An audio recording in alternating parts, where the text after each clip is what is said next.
Let's go to page 169, and this is chapter 13. The first lesson, 13.1, is about the types of polygons. So normally a polygon with the end size is generally called an n-gon. Okay. So polygons are formed by segments and by the number of sides that we have. But there are certain polygons have a special names. So if you look over here, so the 3-sided is called triangle, 4-sided is quadrilateral, 5-sided is pentagon, 6-sided is hexagon, heptagon, octagon, nonagon, decagon, dodecagon. So these are the names of some of the special polygons. Now, if a polygon have all sides are congruent and all angles are congruent, then it's called a regular polygon. So some example would be equilateral triangle or a square, okay, or a regular pentagon or regular hexagon. So again, regular polygon is when all sides are congruent and all angles are congruent.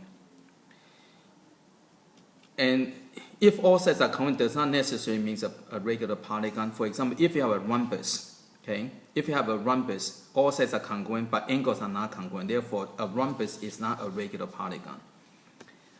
And same goes the other way. So if you have all angles are congruent, does not make it a regular polygon. For example, if you have a rectangle has all 4 angles are congruent, but not all 4 sides are congruent. Okay, so just be aware of that.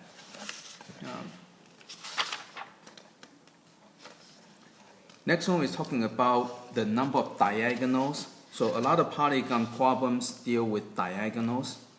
So over here, you're talking about how to find number of diagonals in an n-gon. Okay, so what I do is, so on page 170, so imagine that you have a whole bunch of vertices.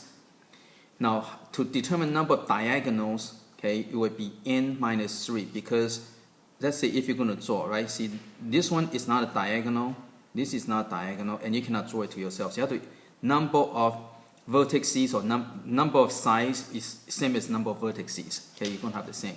So you have to minus 3 because the one next to it will not give you the diagonal, it will give you the side.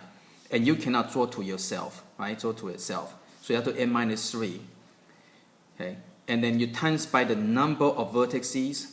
Okay, then you have to divide by 2 because so this draw to here is same as this drawn to here. So here's the formula to determine the number of diagonals.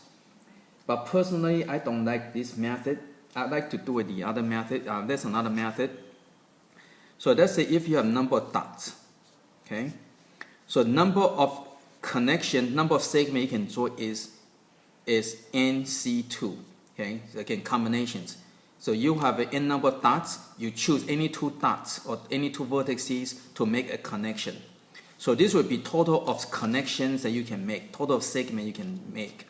Then you minus n because you're going to have n number of this, so this would be the side. Okay, and so this is the formula.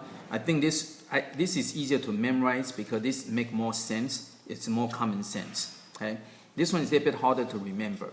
So you can do it either way. So you can NC2. Okay, so you got n number of vertices. You choose any 2 vertices to make a segment. Okay, so this would be total number of segments. But out of this total number of segments, n number of it would be the side. Okay, and so you minus that, and this would be the diagonal. Okay, so let's use an example. Let's say if you have a hexagon. Okay, so number of diagonal that you can draw be 1, 2, 3, 4, 5, 6, 7, 8, and 9. Okay, so we found 9. Let's use a formula. So you're going to have the 6C2 minus 6, right? So to figure out the combination is very easy. You just go 6, 5, 2, 1. So this 2 will give you the 2 factorials, 2 numbers on down here. So if you have 2 numbers down here, you're going to get 2 numbers up here. and so you just go and cancel out. So you got 15 minus 6 will give you 9. Okay, so you're going to get 9 diagonals. If you use this formula up here, then you get 6 times 3 over 2, and this will give you 9 also. So either method is going to work.